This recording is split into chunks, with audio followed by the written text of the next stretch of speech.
Good afternoon. The February the 9th, 2026 meeting of Faculty Senate at West Virginia University will come to order.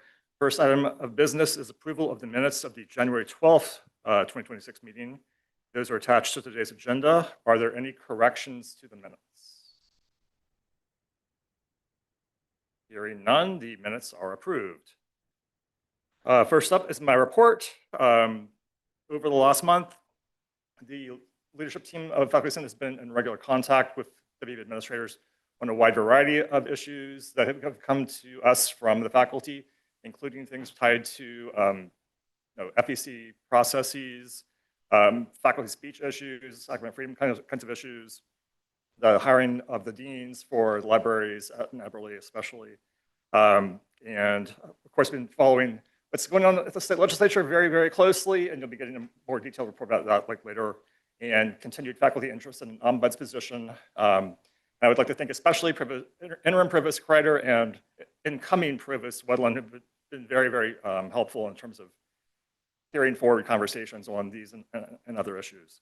The main thing I want to make sure to announce today, though, is that 1 week from today in this room and online, we will be having that special university assembly to approve potentially a revision of the Senate/Assembly Constitution.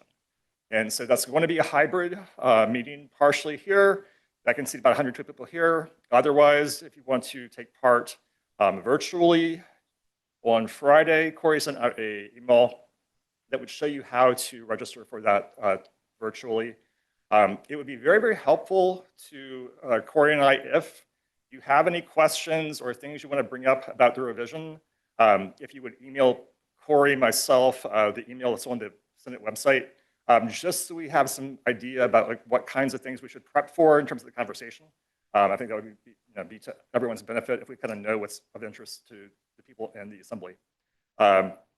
Otherwise, the assembly is mostly a place to kind of make arguments for or against changes, talk through possibilities, talk through why certain revisions were proposed. And then after the assembly, within 24 hours, Corey will distribute a ballot by email. You'll have 7 days, or everybody in the assembly will have 7 days to vote on that. And then we'll find out whether or not the revisions of the Constitution are approved. Are there any questions about anything in my report, especially tied to the assembly? Okay, then. That concludes my report. Moving on to the consent agenda. The consent agenda is used to handle non-controversial business and routine business. The 3 items on the consent agenda are annexes 1, 2, and 3 from the curriculum committee about course changes, new courses, and program changes. Does anyone want to remove anything from the consent agenda? Okay, then the consent agenda is approved. We'll move on to the standing committee reports. First up is curriculum, Kate Johnson. Thank you, Scott. Besides those 3 reports in the consent agenda, I just wanted to say that the Faculty Senate Curriculum Committee is performing very well. We've got a more streamlined system. So individuals who submit courses and they may need to be tweaked, we pass them with notation. We notified everyone who needed that notation. Many people responded with an updated syllabus, and it just seemed to go a lot smoother. So I just wanted to let everyone know that system is working. Good to hear, Kate. Are there any questions for Kate? Okay. Megan. Hi, Kate. I just wondered if you can talk to us about that notation system and what it involves. For some reason, my video stopped working when I started talking. But yeah, so the notation, the way it works is if there's a small, minor thing that needs, like say the midterm grade statement could be more specific or something like that. Or then we notify the initiator, but we also notate it in Kim, just so when someone goes in and gets that syllabus, if it hasn't been updated, that they know that that's not best practice. It's not for any glaring omissions or errors. It's just a way to keep things moving. So it's my understanding, though, there is some new debate about attendance policies with curriculum. So I just wondered if you could speak to that a little bit. I don't think it's a new debate. It's an ongoing debate that happens because there is a tendency, sometimes people put in the punitive type of attendance policy. And the way it works is that if people get points for attendance, then they can get deducted points for attendance, but it has to be symmetric unless there's some special bylaw or something in the college that accounts for that. Like the law school has special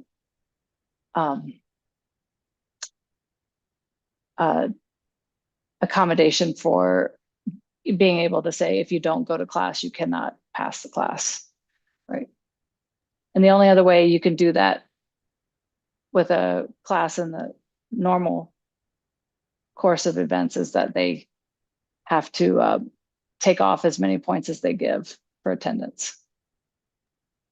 So I think I just want some better clarification. Kate, I don't know that this question is necessarily for you, but it was always my understanding that faculty have the purview to pick and make their attendance policies according to our catalog. And so this was a new development for our department and our college to kind of grapple with. And I think the question is, I guess more broadly, if anybody from chemistry or math is out at Senate and can answer, I thought there were courses on campus that mandate like a minimum number of attendance days and you fail for not showing up to those days. And I'm happy to talk to you. To talk to you about it. I have it better documented in my notes. I don't have them in front of me, but I've only been on the committee for 4 years and this has always been the policy. So, as far as I've been on the committee. Yeah. So it may just feel new. Well, I also think, does this merit like a catalog update for the university from the provost office or something else that actually says that out loud so that the rest of us feel supported and clear about what that policy is?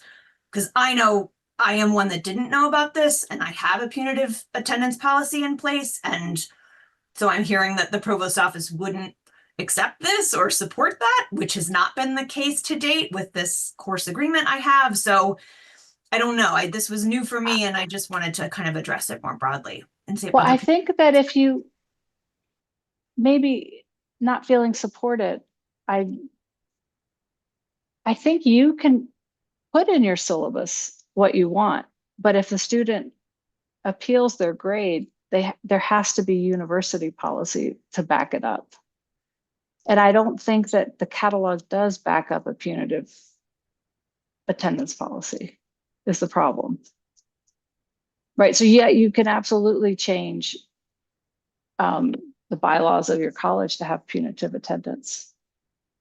That's, yeah. I have some notes on this. I'm happy to share them. Okay, thanks, all. Sure. Any other questions for Kate?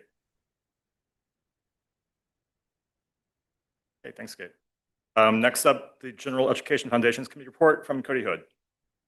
Thanks, Scott. So assuming the assembly next week goes as intended, we'll be having our next meeting next Monday shortly afterwards. And during our meeting, we'll be reviewing a few different courses that have been proposed to gain a Jeff attribute, as well as reviewing the courses that were accepted as Honors Foundation courses for feedback that we can provide to them. And that's the end of my report. Any questions for Cody? Great, thank you, Cody. Next up, the Teaching Assessment Committee report from Ashley Sollards.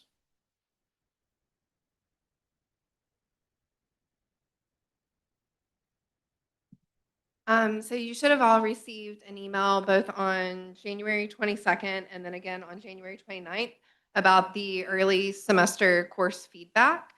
So that is open right now for you to go in and modify or opt in, select your questions. There is a February 20th deadline before that goes out to students. And then for the spot, we have had some new questions emailed to us for the committee to review the inclusion of some new questions into kind of the drop-down bank.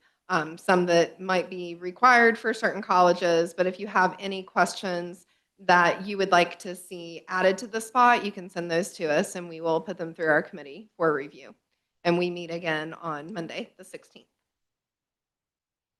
Any questions for Ashley? Thank you. Next up is the Board of Governors report from Leslie Cottrell.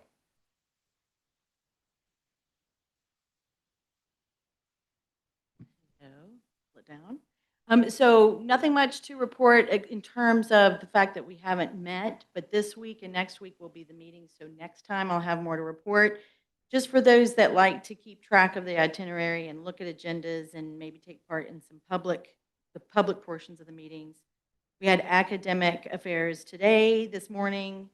Divisional campuses will be tomorrow. Strategic planning will be Wednesday. And then Monday is the finance, Tuesday's governance, and then audit is still TBD.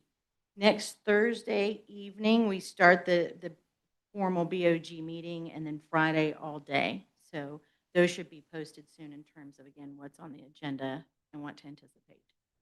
If anyone at any time has any questions or wants to connect about those logistics, let me know. Bye. Any questions for Leslie?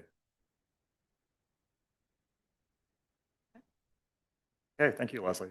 I will interject shortly, or for a short period of time, as the other member, or as the other faculty representative on the Board of Governors. There are matters coming up this month in the set of meetings that I would expect we were going to ask people from the Office of the President and the Office of the Provost to speak to, probably like at the April or so meeting, just to keep you all more aware of some things that are going on. Okay, next up is the report from the faculty representative of state government, Jason Grace. Thank you, Scott. Okay, so at this point, we are well into the legislative session. There are more than 2,100 bills that have been introduced across the House and Senate. Out of those, roughly 50 are categorized on the topic of higher education. And I just want to point out, if you're interested in following any of them, the legislature does maintain an up-to-date bill tracking website. Just search West Virginia bill tracking. You can see the status of every bill and submit public comments. I know some of you do that. I've seen you listed in the public comments. And it's a good way to keep informed. You've probably also seen in your email updates from our government relations team. They publish the Under the Dome weekly newsletter and websites tracking bills that would directly impact WVU. And as always, many of these 2,000 some bills will never move beyond introduction.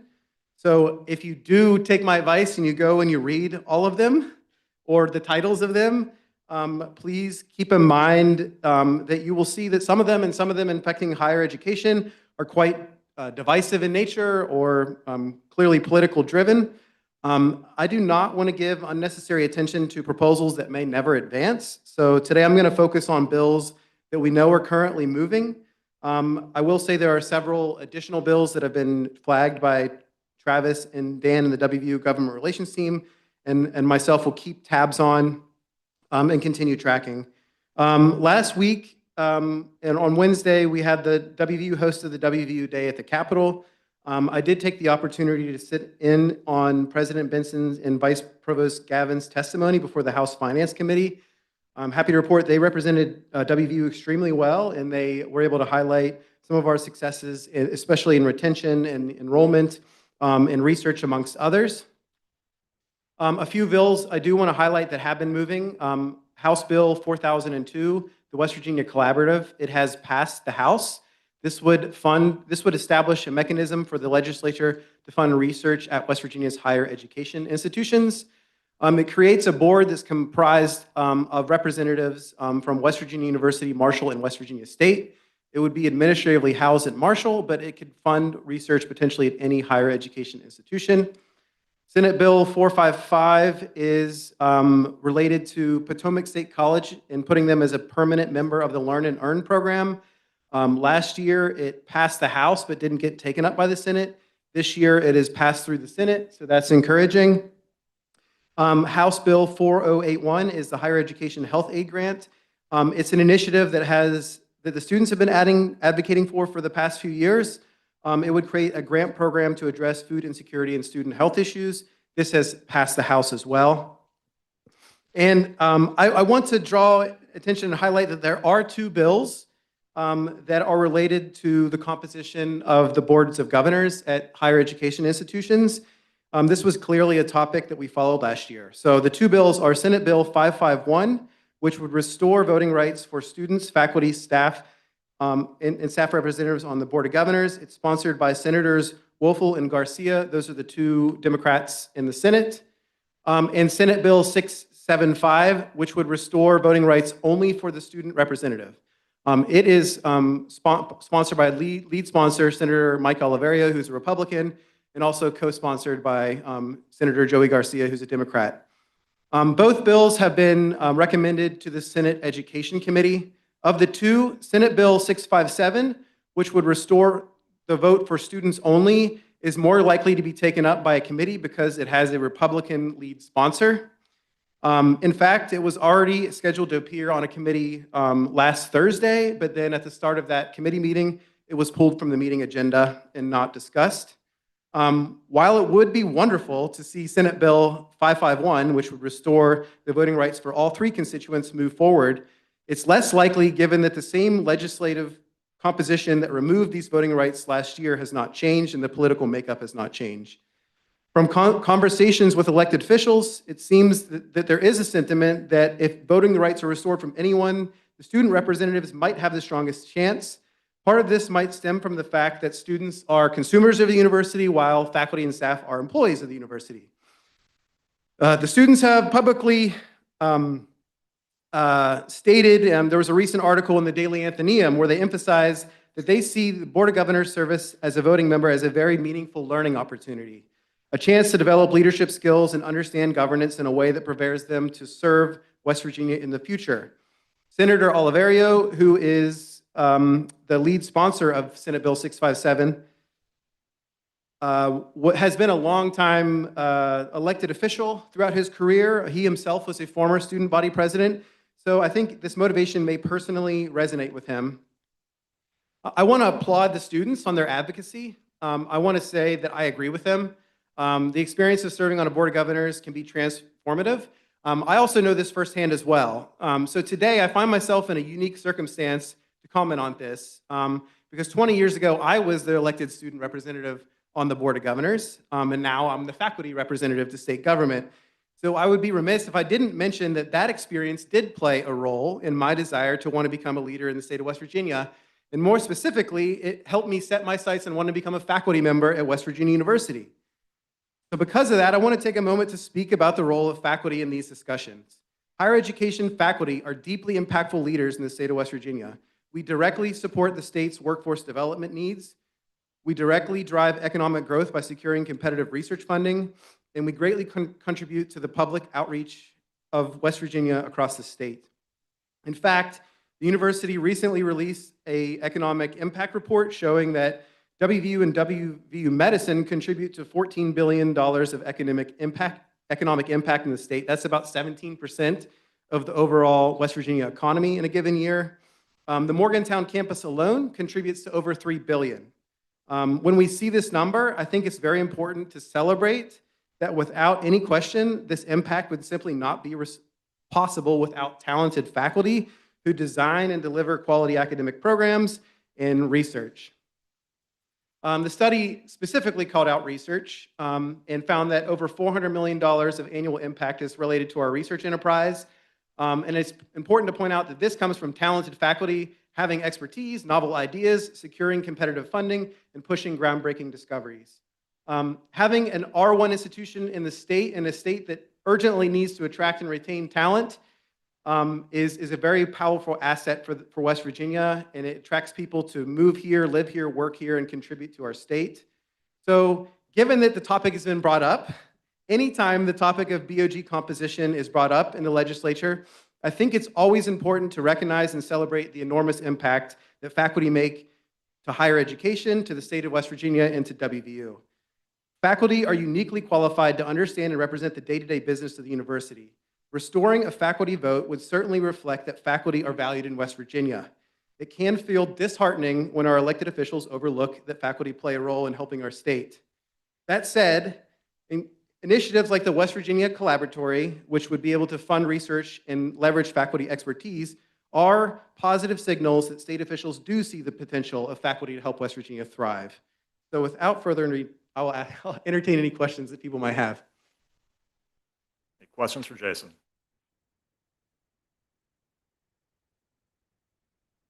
Guess you covered it well. Thank you, Jason. Thanks. Next up, a report from the Sustainability Committee, Highland Lee. So Andrew is supposed to be here also talk about student SGA, but he cannot make it. So we met last Monday, and this is our first meeting. We invited Tracy from W Sustainability Office to report their main activity. So what we learned from them, number one, they are doing their best to work in this area, but their budget is very limited, and they hope we can get more money from provost and president office in the future. Second one, in the past, we already heard a lot of rumors that what's recycled in WVU has been transported to landfill. And some faculty even mentioned that they did see the truck loading for the Westover facility, that's for the landfill. They also saw our truck collecting the recycle. Was the truck that collect the landfill. And I asked Tracy to clarify this. And what I heard from Tracy was all the recycle we collect in WVU we send them to the recycle. So the Westover facility is for two purposes. One is for landfill. The other side is for the recycle. So they are in the same facility. So what our recycle has always been driven to the recycle site. And in WVU, we have two trucks, one for the landfill, one for the recycle. And unfortunately, the one used for recycle, and the quality is not good. The run always down, and they have to use the other one to transport the recycled one to that area also. So it may be, some days we are using their truck, and people thought we are transport them to the landfill. That's not true, and that's all sent to the recycle site. That's the first one. And we also invited the student representative, Andrew from SGA, to talk about their activity. One of the activity reported is they are, camping for funding to install solar panel in WVU. They already identified the Iowa State Library is the best place. And a few years ago, a company donated money to WVU to install the solar panel on the roof of this building. For many reasons, it has never been installed. So they are trying to use that money and also get more money from foundation in a few different areas. We can install the panel. And myself, I'm a professor in mechanical engineering. I teach energy course, and we like to use their solar panel if we are going to install for teaching purpose. So in the committee, we discussed this case, and we decide the committee will 100% support the SGA activity to install the solar panel. And however, the committee do recognize that installing solar panel needs coordination with the facility, consider many different things. And we suggest SGA and to talk to facility and do the corresponding coordination to make sure everybody on the same page to do the inspection for the roof, to make sure that roof can host that solar panel. And we know it's not an easy job, and so we know the efforts. And we do have the student representative that they will need strong support, not only from president office, from provost, but also from facility people. Without support from facility, there's no way we can install any solar panel in WVU. And so that's the two major things we achieved. And we are going to work with the Sustainability Office to look at other activity we can help and to achieve. And that's everything we have done in our last meeting. Any questions on the Sustainability Committee's work?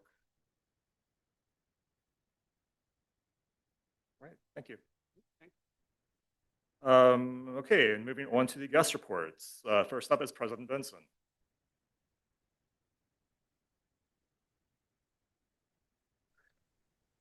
Good afternoon. Can you hear me, Scott? We good? Can do, yes. Okay.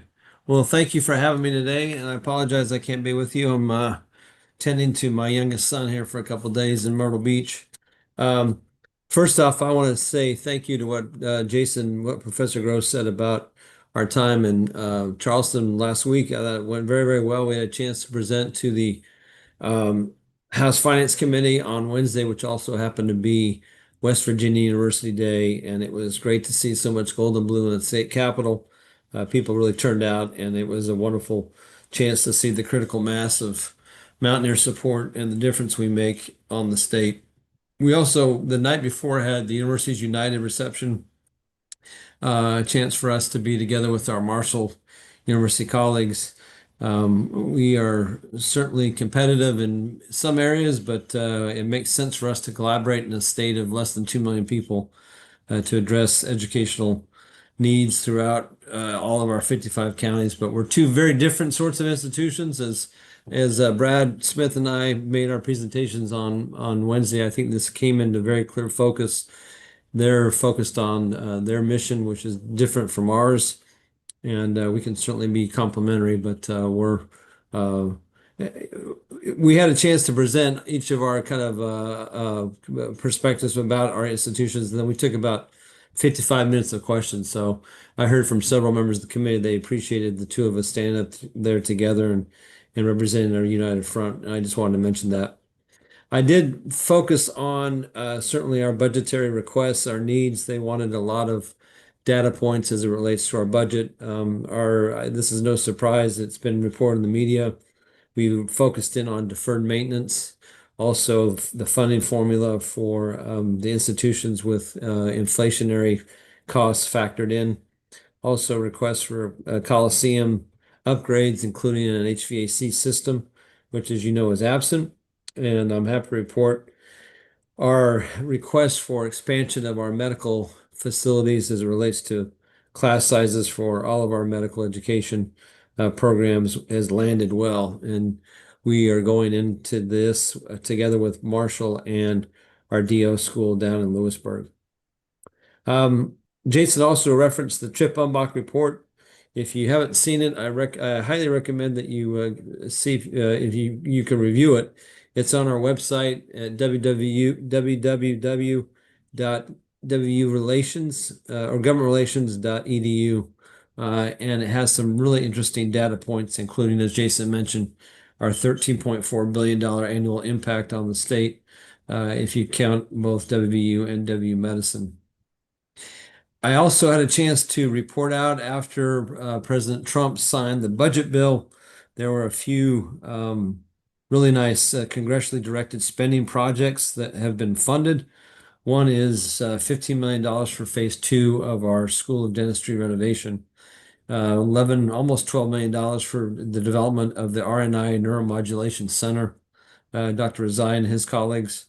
WU Medicine also had almost a $2.5 million renovation request for their emergency room at WU Weirton Medical Center. And one that we've been working hard on, given our 50th anniversary of the very iconic PRT system, but $6.4 million for improvements to the guideway system. I wanted to give you a couple of personnel updates. I'll let Paul touch on the dean searches for Eberly College of Law, Libraries, and Press. But let me start first with our CFO search. We had a good, strong pool of candidates, got down to some finalists, but we continue our search. We've got to get just the right person with the right blend of experience and expertise and willingness to come join us at the university. So we're not going to rush this one. This is a really, really important hire. And so I wanted to let you know that we're going to relaunch that here in about 2 weeks. and see if we can land the right person. The other one has to do with our VP for research, and I wanted the faculty senate to hear this first. Our national search for this position will begin April the 1st. Dr. Beverly Wendland, our incoming provost, will chair the search committee, and search committee members will be announced shortly. We intend to work with a firm that specializes in these types of executive searches, and the position will report to the president and be a member of our president's council. I think it's really important as we ramp up our research efforts that that person, he or she, be at the table and be part of conversations that are university-wide. We've increased our federal R&D by 38% over the last 5 years, but if we want to pursue our AAU status and also our National Cancer Institute designation, and I am eager to add that I see these two processes kind of working in parallel. Both will stretch us. The National Cancer Institute designation is a process that we started a few years ago. The state was generous enough to kick in $50 million, but some states have kicked in $250, $300, $350 million for this. And there are only, I believe, 68 or 70 NCI centers designated in the United States, and we'd like to be one of them. It gives us opportunities for a lot more clinical studies and for additional research dollars, and would be a tremendous benefit to our state. A footnote to that Trip Umbach report, there was a bit in there about what cancer costs our state in terms of the most significant, of course, is the loss of human life, which is tragic, and having lost my own family members to cancer. I bet it's touched everybody that can hear me speak today. But think about the lost jobs, the lost productivity, the economic impact, which has been estimated at $5 billion annually to our state.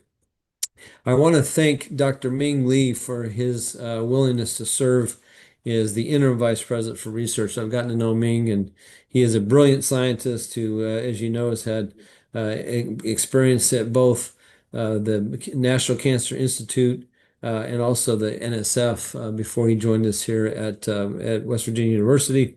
He will stay in his role until a permanent vice president is selected, and he'll return back to his role as the senior associate VP in the WVU Health Sciences Center of the Office of Research and Graduate Education. So really grateful to Ming for his service. It is a busy time, as Leslie said, and Scott. Our Board of Governors will be here shortly. We are going to take them to our public safety facility on the Thursday before the public meeting so they can see what we're doing and how our public safety personnel are doing all they can to keep our campus safe and the interface with our city and local officials. And then, of course, our public meeting will be on Friday at the Alumni Center. So with that, I'll stop. I'm happy to take any questions.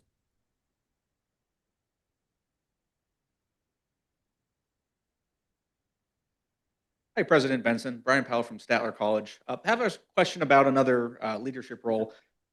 For Information Technology Services, there was a bit of a shakeup with their leadership in the fall. Currently, there's an interim CIO there reporting to the VP for Enrollment Management. Was wondering if there's a search plan for that, and if so, will faculty have a ability to participate in that process? Yes, thank you for your question. And I'm going to let Paul address that one because there are plans and they are moving forward. So that's part of the list of searches that are kind of fall within the purview of the Provost's office. So I'll let Paul address that. Okay, thank you. Any other questions for President Benson? All right, thank you. Thank you. Provost Greider.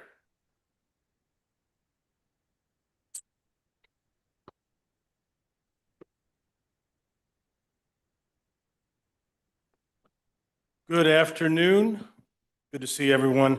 I have a few updates and reminders for today, so I'll get right to it. Search updates.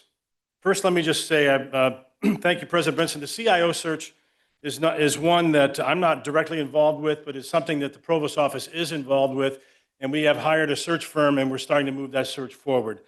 I think the President Benson was thinking about the Chief Data Officer search. On that one, at this point in time, we are evaluating that office and its in leadership and how that might then integrate with the CIO and the modernization project moving forward. So that one is delayed a little bit, but the CIO search is moving forward. Okay? So as far as dean searches, we are grateful to our faculty and our search committees, the faculty who have served on those search committees and our staff. These are very important positions for the university. My team is also working with incoming Provost Beverly Windland to ensure a seamless transition that our new academic leaders continue from a position of strength. Her first official day is July 1st. As you know, I will continue to lead the day-to-day operations of academic affairs until that time, but we are working closely with incoming Provost Windland on the oversight of these important dean searches. So tomorrow, we will host our fourth and final candidate for the Dean of the Libraries and Press. Thanks to all of you who have engaged thus far in the process. Please watch your email inbox for feedback survey if you participated in one of the sessions. If you participated and didn't see something in your email inbox, check your spam folder, please. Thanks to Honors College Dean Ken Blemmings for chairing such an efficient search. We will be announcing the successful candidate through regular communication channels in the coming weeks. They will be working closely with Karen Diaz on a seamless transition to continue the strong relationship that Karen Diaz, has provided to WVU libraries in her many years of service.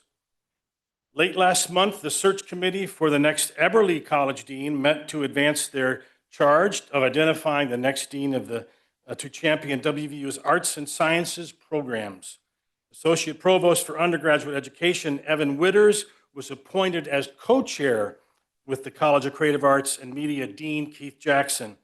This will allow for a pathway between the college with the largest academic and budgetary footprint in the Provost's office.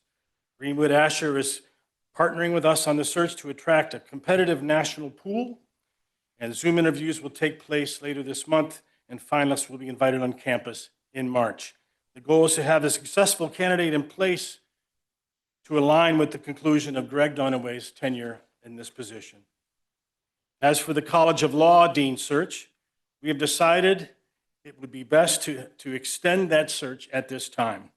The steadfast leadership that interim Dean Susan Brewer has provided to the College of Law over the past 7 months will continue, as she will remain in her role until December 31st, 2026. Giving the successful candidate the opportunity to work alongside her on a smooth transition.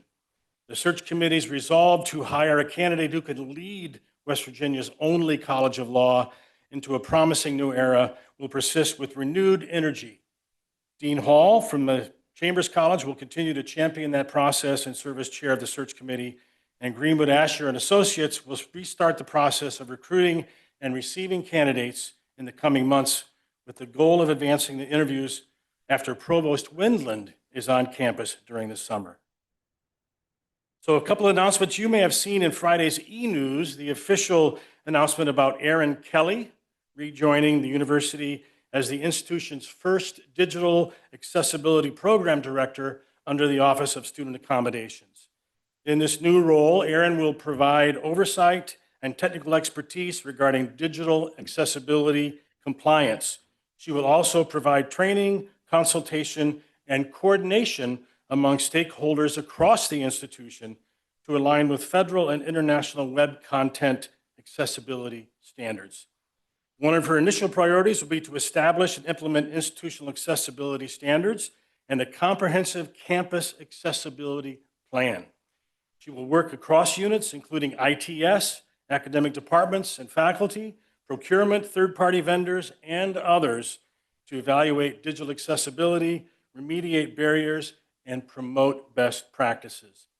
In addition to this new position, the university has also launched a resource website, digitalaccessibility.wvu.edu. This provides accessibility guides for commonly used products like Word, PowerPoint, and PDFs, and points to resources for editing web, video, and social media content for accessibility.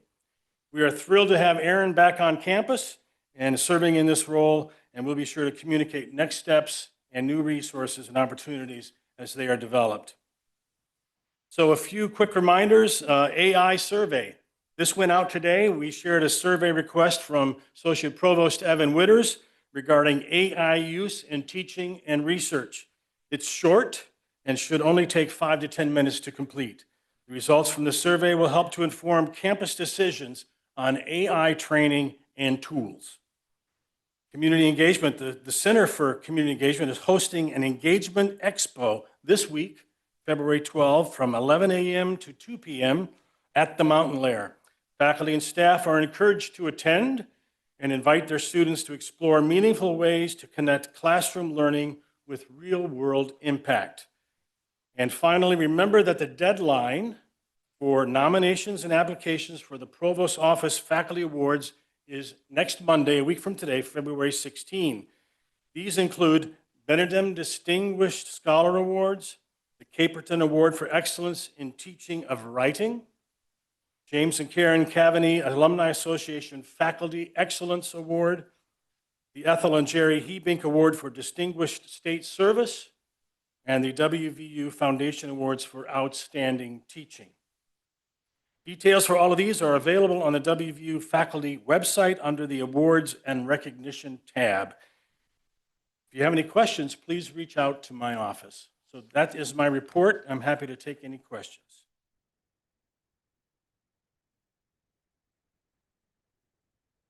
No questions. Anybody online? Okay, thank you.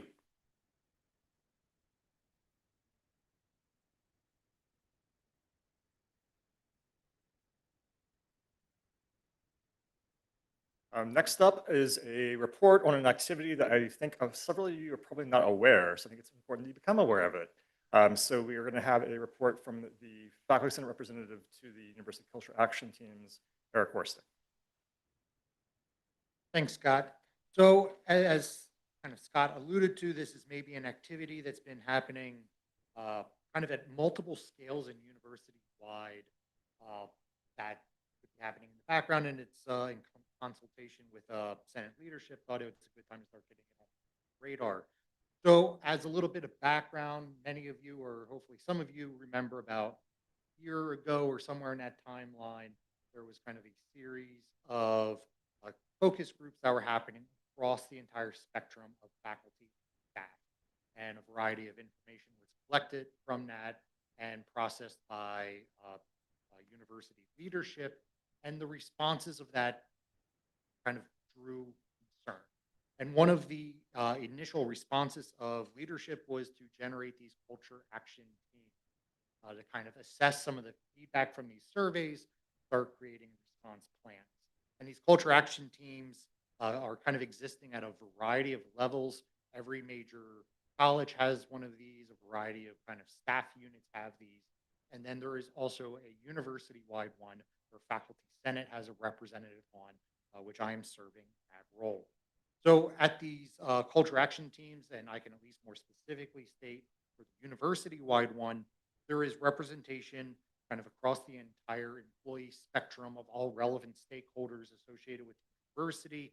So this ranges from all of our major colleges, Eberly, et cetera, to representatives, again, major stakeholders from Extension, our Keisley and Beckley campuses, the research office, administrative offices, human resources, and basically the entire spectrum. Roughly about 30 members with a representative across all the spectrums. So at this university-wide culture action team, we have been given mandates to respond to kind of 3 tiers or 3 themes of feedback from these surveys that were completed previously, kind of assessing kind of feedback in regards to employee, faculty feelings of leadership and kind of their day-to-day jobs. The themes that this committee, the university-wide committee, has been given in order to address is sharing opinions and feedback, theme 1, theme 2, recognition for good work, and theme 3, growth and development. So the operations of this committee, we've met 4 times. The kind of workflow is 1 meeting a month where this kind of diverse group of kind of stakeholders is meeting. We are discussing these themes broadly across this spectrum and broadly across all these kind of representative groups, kind of brainstorming responses that could be operational at short and long-term levels. This feedback is being collected and returning to the committee for rank prioritization, and these kind of priority lists across these themes in the near future will be going to leadership. Now, some of the feedback I can get is at the university-wide level. One of the tiers of organization is many of the members are also representative from the individual groups across the spectrum. So we get a little bit of kind of cross feedback of what's happening at more, say, the unit level coming up to the university-wide level.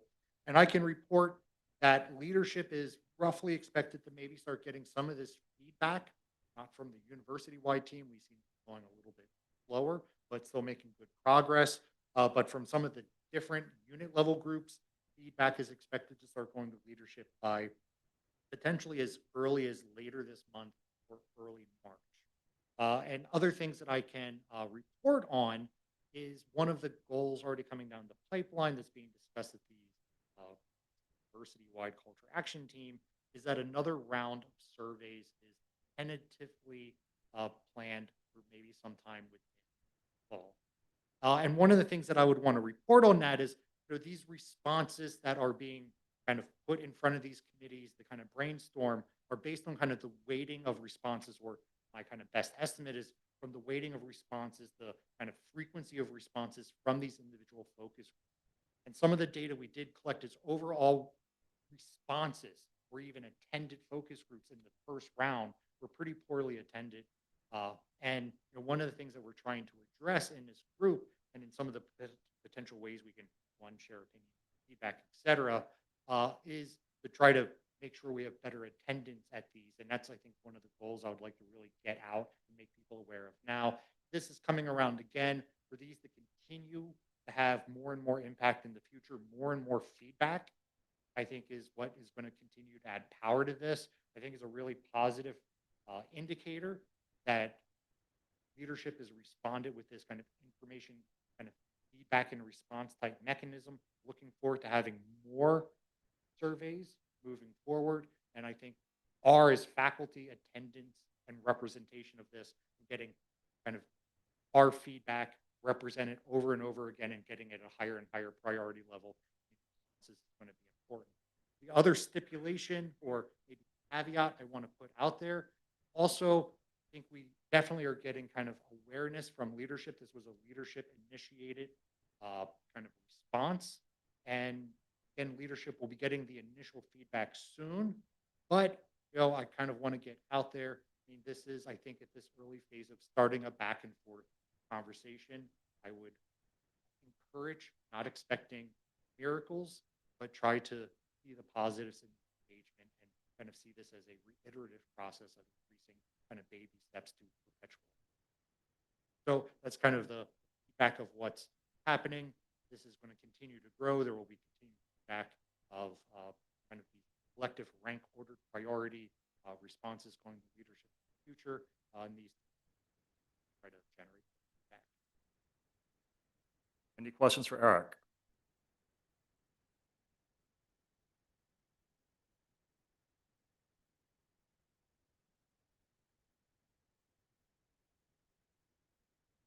Hi, Eric. Joe Jones, College of Creative Arts and Media. First off, thank you for serving on this committee. I know we all have a lot of committees to serve on, so I appreciate you representing all of us. I do wonder if in this kind of constant conversation we're having, has there been any discussion about resources that'll actually be put towards these goals? Or is it just kind of we'll talk and then we'll talk and then, or is it some kind of tangible resource we might look at? Yeah, good question. So, I mean, going into these committees, and I can't speak to all of them, but I'm going to go ahead and assume there's a certain universality to this, is that we have been kind of giving the guardrails of the scope and things that would be budgetary or policy changing are deemed out of scope. So this is a little bit where I hedge the responses of, we can't be expecting magic wand responses, but I think we are creating this more populated, here's weighted opinions. This is trying to be a little bit more representative. And I think our next step outside of, yes, we don't have big budgets that we can move or or anything. But if we see responses, if we see engagement and keep a back and forth going, I would argue this is a step, albeit a baby step. But- Okay, and then in pursuing these themes that we're pursuing, are there like town halls or things that we could actually go to? Or is it all just kind of at the committee level, you guys are kind of discussing things? Yeah, so again, I can only speak to the operation of what is happening at this university level one. These themes were kind of presented to us from the committee chair, Amber Tennant from Talent and Culture, as kind of being highly representative, consistent themes of the collective feedback The survey, from yeah. the focus groups. So in terms of a kind of town hall component, which I think is a good idea, I mean, I think the most reflective thing of that is going to be the next iteration of these focus groups. Gotcha. So, and that's, again, I would really kind of reiterate, I mean, I know nobody needs another thing in their day, but if we get these things moving and leadership continues to try to engage in these activities, the listen, well, if they're listening, we should be there talking. Definitely. Thank you. I mean, I fill out surveys all the time. I feel like it helps me put off doing other work I should be doing. So I'll fill out all the surveys I can. So thank you. Are there any other questions for Eric? Thank you. Thank you. I mean, I would just add, you don't have to respond, but feel free to stand if you want to. I think a big point that he's raising is that this is a university level activity. And for a number of things, some of us like to fill out surveys, perhaps some of us don't. But for a number of things, faculty are not always the highest turnout participants in a variety of things, in a broadly term like the culture space.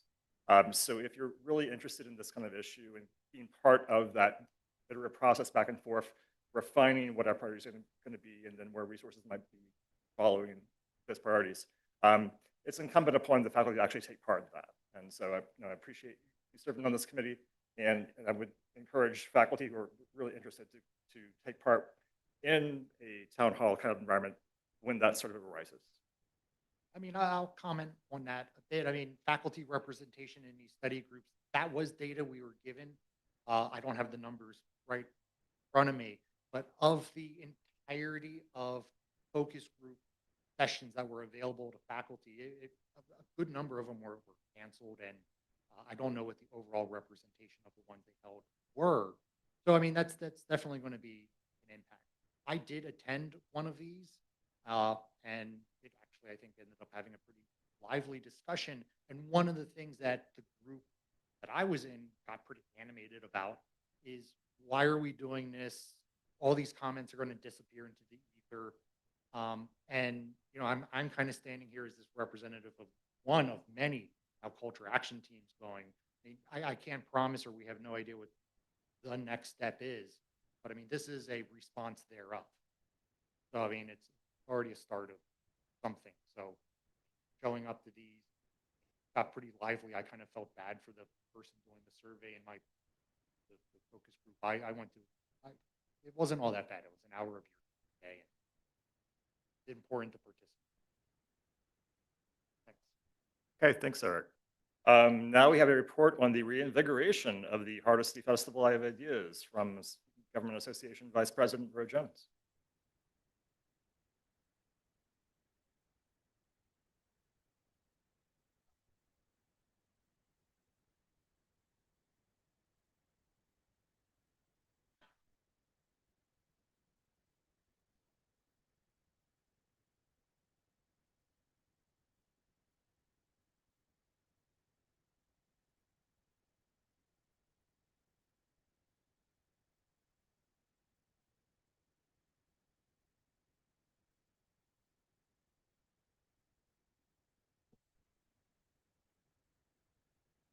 Good afternoon, everybody. Whoever did the little clap back there, I heard you, so thank you for that. So it is so great to be here in front of all of you all. This is my first time at a Faculty Senate meeting, and it is quite robust, so I'm happy to be here. So thanks again for having me. Thank you specifically, Scott. Thank you for allowing me to come and speak today. I'd also like to thank Corey for all of his help and just logistically in getting all this information to you. I won't take up too much of your time, but I did want to speak to one thing that Jason mentioned, which is how integral talented and committed faculty are to this university and to this state and to the survival of higher education. And I think we all have a shared commitment in that, particularly with student government and faculty senate. All of you take long hours, and many of you, each of you who are not here, take long hours and commit long hours to seeing not just this university succeed, but specifically the students of this university succeed. And that commitment means a lot to students every single day. And I hope that is not ever lost on you. So I'll continue, and I'll say that in addition to the mission of proving the importance of higher education, which is what higher education has been probably for as long as it has existed, a proving ground that it is not just necessary, but it is vital to the survival of any progress that we hope to have as a civilization. It is important that we prove ourselves in this moment, and that means combating something that I think has been plaguing not just universities, but students and people all across our country today, and that is apathy.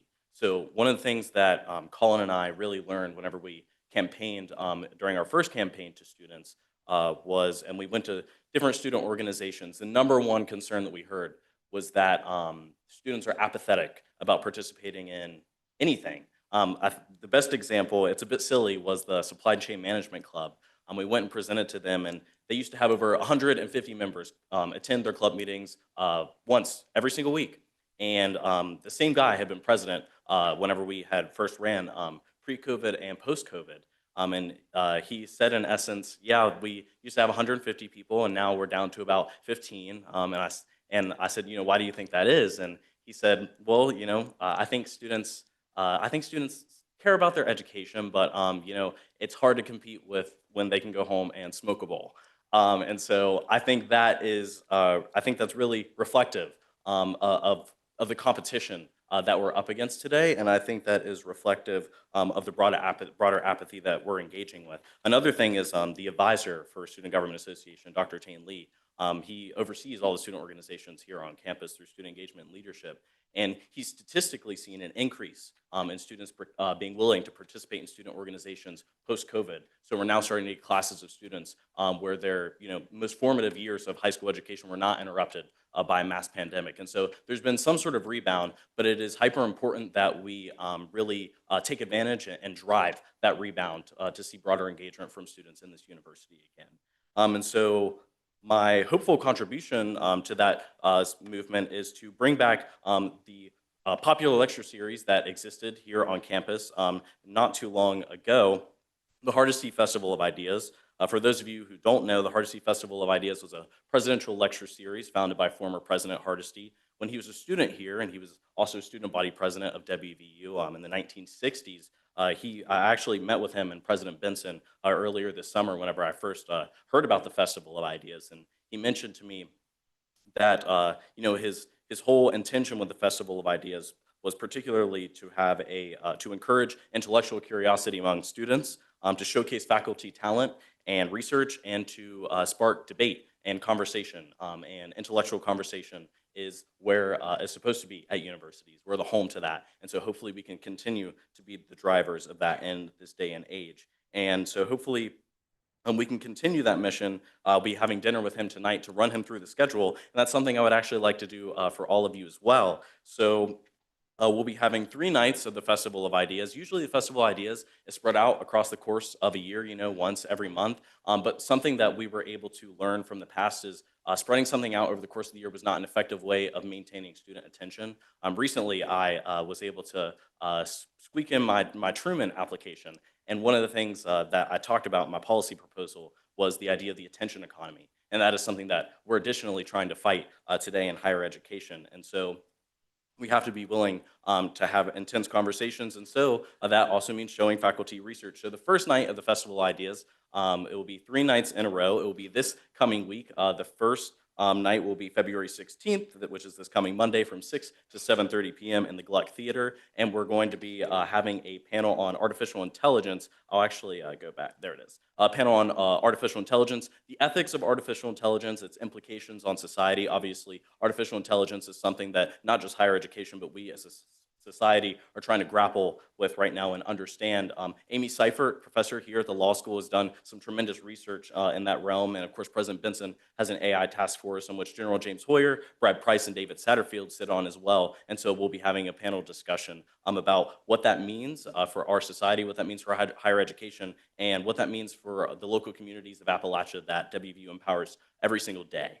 The next night, which will be in Reynolds Hall in the Esmond Shade Auditorium, which is February 17th from 6 to 7:30 p.m. We'll be having a panel on business and innovation, the idea of a personal journey to a professional journey. I think one of the things that I heard, especially again, as we talked to a lot of business clubs, was the idea that business has kind of been siloed off from the idea of serving people. And so the hope is to really try to reimagine what that looks like today. And so we'll be having a panel of Jim Dodrell, my former boss actually. He is the vice president and general manager at WVOY, and he got a degree here at West Virginia University. We'll also be having Andrew Hartstog. He is on the Alumni Board of Relations, and he's the vice president of Constellus, and he does the government contracting work as well. And then we'll also have Marilyn McClure-Demir. She is also on the board of alumni, former chair of the alumni board. She's a former sister of Kappa Kappa Gamma, and she's also the former vice president of legal at Nationwide and is now a partner at Steptoe and Johnson. It's incredibly important that our students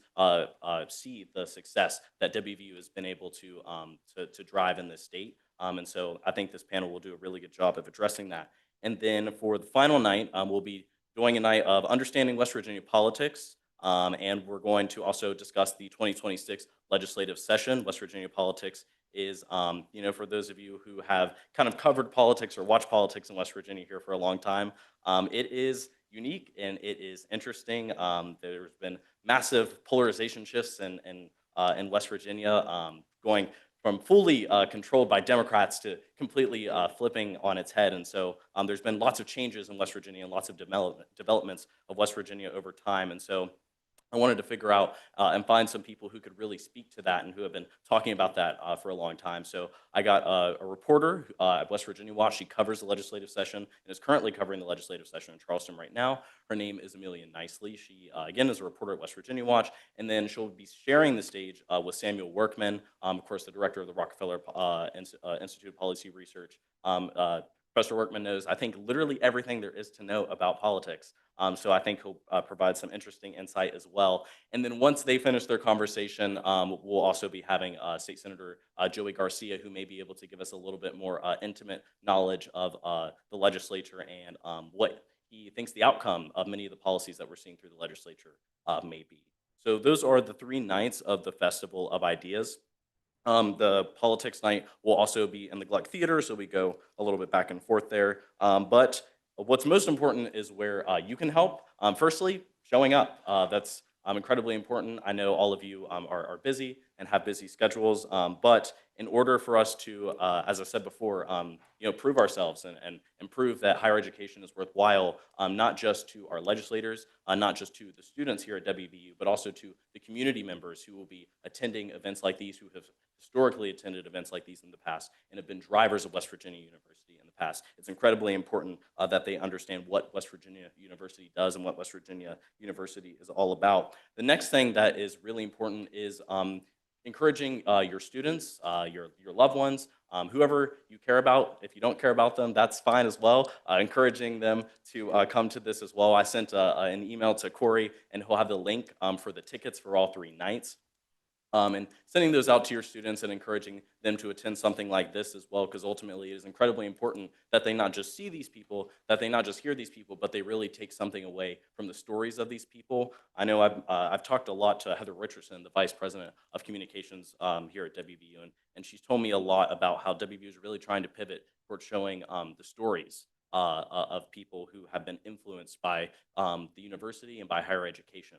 And so I think these people's stories, it's what's most important to really transcending a boundary between students and the professional world so that they can understand what they may be getting themselves into and what they may be looking forward to as well. Lastly, I would just like to say thank you to President Benson, everyone on President Benson's leadership team, Dean Showalter, Dr. Atkins, Kelly Flanagan, Robin Yordi, Tim Bowling, Carmen Congilio, and marketing, as well as, of course, the Hardesties. All of these people have been instrumental in seeing this brought back to WVU. I think this event really encapsulates a lot of the new energy that President Benson has been able to bring in campus. I think this event will be able to add some more to a lot of the new eyes that have been kind of glared at WVU as we have gotten a new university president and are seeing major changes here as well. And I think this is a perfect opportunity, again, to show what WVU is all about. So that's all I've got for you, and I'll take any questions if you have any. All right. Thank you all very much. I appreciate it. Oh, sorry.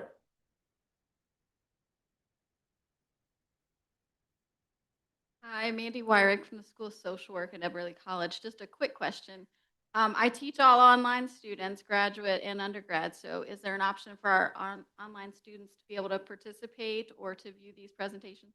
So I've been, again, working with Carmen in marketing. And so what we're looking at is having one of the nights broadcasted. It takes a lot of manpower just to set that up. So I think we're gonna have one of the nights broadcasted. I'll figure what that is. And if possible, I can get your email after this and I can let you know. Okay, thank you. Yeah, of course. Joe Jones, College of Creative Arts and Media. Row over here. Oh. Yeah. So first off, I just want to say thank you for bringing this back. My wife is also faculty here. We have been lamenting this once the series left, and I'm so glad you brought it back. You can't keep those Jones boys down. I just wanted to clarify the slide that said the last session said 2/16, but it was 2/18. I'm guessing it's Wednesday. Let me.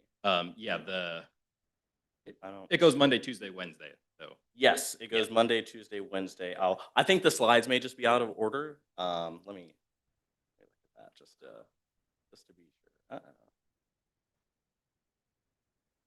see. So yes, that's correct. And then that's correct. And then, that is a really good catch. Yeah, So no, I mean- I will. I'll contact marketing and have them work on that. yeah, 5 points off, but no, it's okay. All right, thank you very much. Thank you. Hey, that's what you all are here for. Okay. Hey, Eric Korstick, Eberly College. So, I mean, I also wanted to echo, I mean, I think it's amazing that the government's spearheading initiatives like this. And, you know, it kind of, I wanted to pivot back to your comment about, you know, the apathy thing, because I mean, I see it, it's something I'm fighting with. I think all of us are fighting with a lot. And I know, like, in biology, as my role of grad chair, I'm really working a lot on trying to find ways to kind of circumvent this and get activity in clubs and all that we have. Like we have a biology grad student association as one example. And I mean, as a humble faculty, there's not much that any one of us can do to compete with that goal, as you say. But you know, the pitch I've been making a lot in my space, and I kind of maybe just wanted to get it kind of on your mind to maybe kind of disseminate, is, you know, what everybody is really, really interested in, getting a job. And, you know, with this then, like, as I try to encourage people to get involved in biology with the BGSA, the Biology Student Graduate Association, where there's always this sneer of kind of like, get involved. But I tell them, you know, you want a job, you want to be competitive for a job. One of the things every employer is looking for, evidence of competition. And the pitch that I've been making to everybody that will listen to me, like the 4 of them, is, you know, getting in that club. It's not just being the secretary. It's not just being the treasurer. It's not just being the vice president, president. It is tangible, on paper evidence of. So, I mean, yeah, again, it's competing with that bowl any given day is tough, but those things for your CV that are very tangible, there's endless opportunities all around this campus to do that, to get that on your CV and show that I show up, I participate, I am a leader. Like, it's not just being a secretary in a club. It's that. That's the transferable skill. And I think the more we can maybe get that messaging around, it might help kind of long term. Yeah. Well, maybe that's a good note for faculty. Yeah, I totally agree with that. I think part of this, and so I think it may be important to get a little insight in how we decided the topics of discussion. So earlier in the semester, Colin and I were both working on surveys. Colin was working on a survey to collect data on why students came to WVU. And I was working on a survey to collect data on what topics students would be interested in hearing from in the event that we had a lecture series on campus. So we toured dozens of 191 classes, and one of the and thank you, Professor Brewster, for allowing us to come into yours as well. I think one of the really big things that we took away was that it's important for us to maybe redefine what leadership looks like today and the different ways in which you can be a leader and in which you can serve. And I think that for a long time that there was maybe a monolith in the way that people understood of what a leader is, whether it be your role in an organization or how well you're doing in a class, whatever it may be. But for us, and especially being in student government and representing as many students as we do, we've been lucky in that talking to so many students, we've been able to figure out all the different ways that students have been able to lead on this campus in ways that we would have never even thought. And I'll give you one really good example of how we've really been able to learn that. So in our student government meetings, we confirm clubs once they go through the student organization leadership process. And their final step is to come to an SGA meeting, very similar to this, and they have to come and give a presentation. It's a slight, just more check, a pulse of life. But I think one thing that has been really good for us to take away is it challenges students to come to a meeting in front of a large audience of their peers and demonstrate something that they're doing on this campus that's unique. That's one of the prerequisites for starting a student organization on this campus, is demonstrating that you're fitting a unique niche. Otherwise, we'll have 500 organizations that do the exact same thing. And so I think SEL, student engagement leadership, has played a really big process in that. But I think as student government, we've been able to observe that. And to observe the different ways in which students are finding ways to lead here on campus. And by having these speakers with diverse backgrounds and who serve in different ways. So perfect example is the politics night. Amelia Nicely is a leader in her own right. I'm a journalism major, and I think journalism is incredibly important in our society and helping people shape and understand the world and leading people's understanding of the world as well. And Joey Garcia's role is entirely different. His role is to make sure the world stays on the tracks. And so, those aren't necessarily contradictory missions, but what they are is different. And they demonstrate that there is a different type of leadership that each student can take. And so hopefully we can achieve that by having a diverse wealth of speakers as well. So thank you for that. Any other questions? All right. Thank you all very much. I appreciate it. Thank you.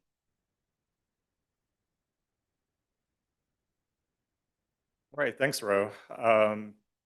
We're now at the Senate business part of the agenda. Is there any new business today?